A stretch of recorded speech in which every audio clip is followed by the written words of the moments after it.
what should people know about the cooperation of Kaspersky Lab with the Russian security service?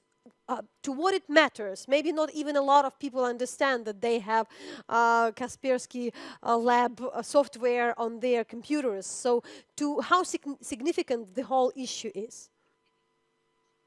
Well, it's a very important issue, and it's a very interesting development we got very recently, thanks to the Washington Post story.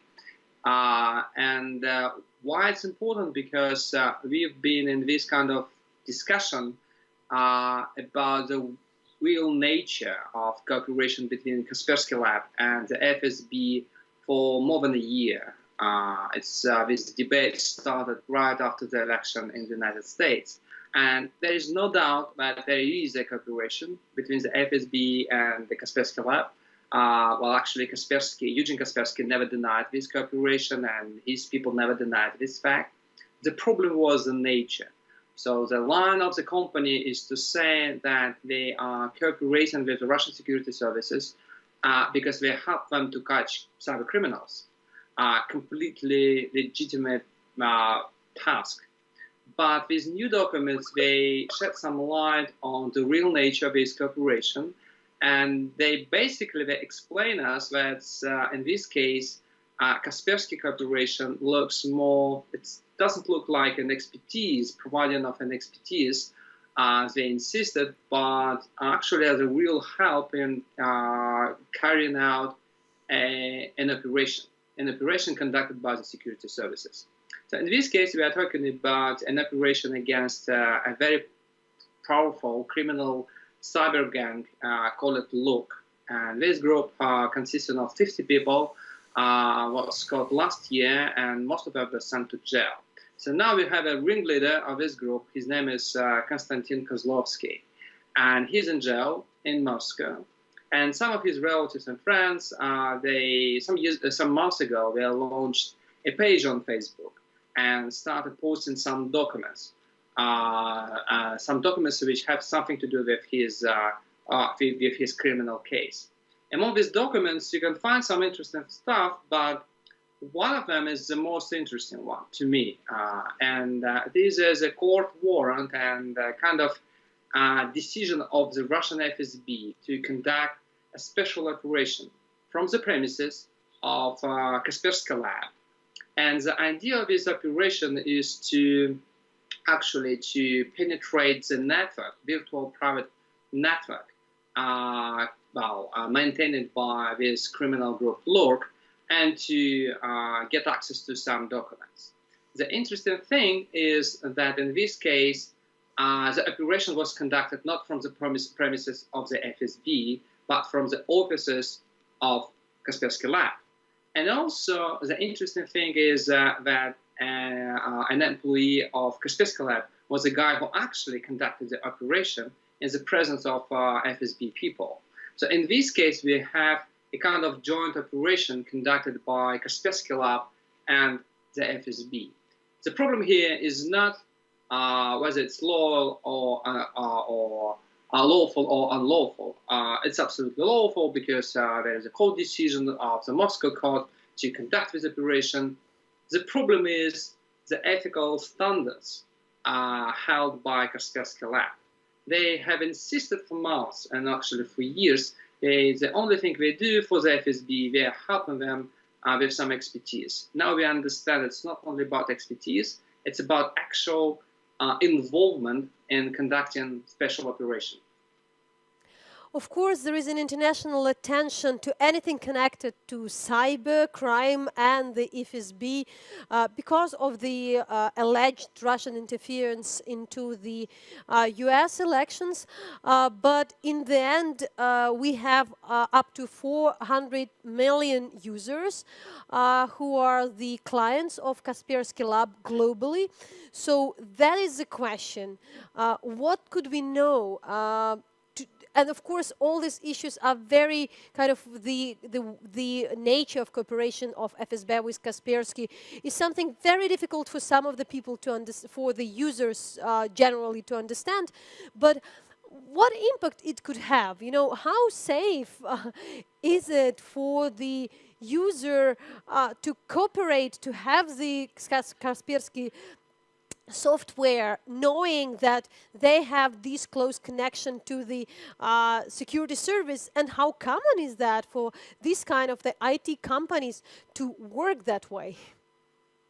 The big problem here is, of course, many cybersecurity companies, they have some sort of cooperation with law enforcement agencies. And it's a known fact. It's normal for American companies, for British companies, for Israeli companies, and as well for Russian companies. But the problem here is that for many years, Kaspersky Lab have pretended that actually the FSB is a kind of law enforcement agency and nothing more.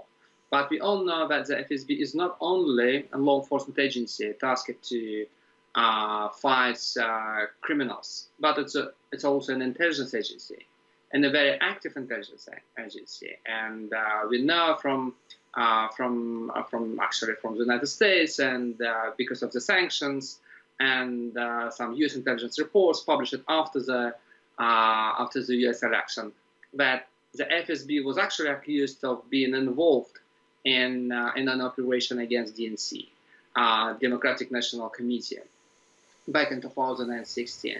That's why everybody now started asking questions about the real nature of this cooperation. And it's not very helpful that Kaspersky is not extremely, I would say, not very transparent about his company cooperation with the FSB, which is quite understandable. And but if, say, it would be just a Russian company, but it's an international brand, and the problem is that antivirus software is, by definition, is a very intrusive software. If you install this kind of software on your computer, it means that the company which provides you antivirus software has access to almost everything on your laptop, on your computer. So you should be extremely cautious with this company. You should be absolutely sure that you can trust this company. And that's the biggest problem with Kaspersky. It started losing trust, and that's, of course, I think it's one of the biggest problems for the company right now. And Andrei, generally, having this opportunity to talk to you, you are the author of The Red Web, the book which explained the struggle between Russia's digital dictatorship and the new online revolutionaries. But you also write a lot about this, I won't say cooperation, but the way how the Kremlin tries to not just interfere, sometimes control, but have more impact on the IT companies. The issue that and social media companies, that companies like Vkontakte or like Yandex, they are really international. They're extremely important for the whole post-Soviet space and even more.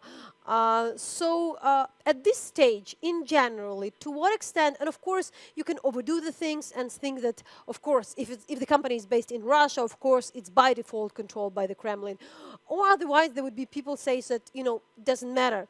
But the suspicion is still there. So generally, how would you describe currently the state of cooperation between the Kremlin and these companies, bearing in mind how big those companies had become, how influential they are for sharing the news, for for public discourse in a lot of countries, also outside of Russia?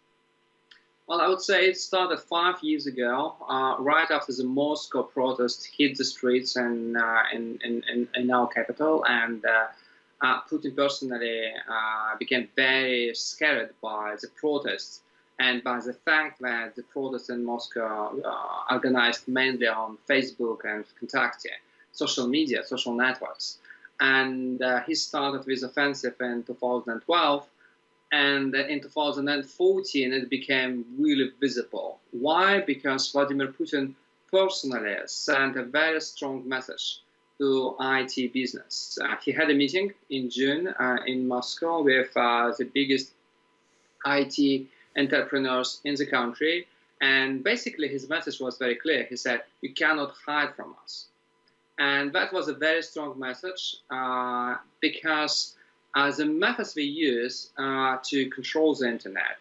Sometimes there are some technologies that try to use the internet filtering. We have a very extensive system of online surveillance, but they basically rely on intimidation and coercion. And in this case, it's better to talk not to millions and millions of users, but to try to put the companies under control, to put the companies under control which are in charge of social media. And that's actually what happened. And the most interesting example is what happened with Kontakte. The founder of this network was expelled, and he was replaced by a son of the chief of the Russian state television and radio empire. So you have a father to control television and a son to control the biggest Russian social media. But then something strange happened. We all understand that, finally we understood it, that the Kremlin didn't actually understand the nature of the internet.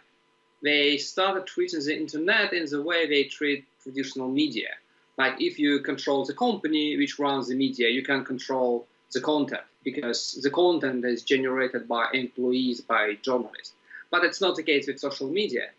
With social media, the content is generated by users, not by employees of, say, Facebook or Kontakte. So Kontakte as a company is under control of the Kremlin, which is for sure. But social media of Kontakte is not under control, not because it's so free or they love freedom, but just because it's the nature of social media. So when we got some crisis, for example, the crisis in Ukraine, and when the Kremlin tried to deny the military presence in Ukraine, well, actually, users of Kontakte, they exposed the truth. They started posting some photographs and with geolocation, with some information about the units, and they boasted of the exploits, and that revealed the truth. This year, in 2017, when we got the new wave of protests in Moscow and in 80 towns in Russia, once again, users of Kontakte used the network to mobilize themselves. And the company which runs the social media was absolutely helpless. They didn't know what to do with the activities of the users because it's about millions. It's not about tens and hundreds of people. So we need to have this distinction.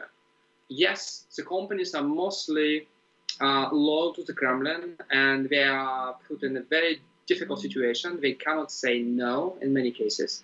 But the services they run, social media or search engines, they are not under control because it's against the nature of the internet.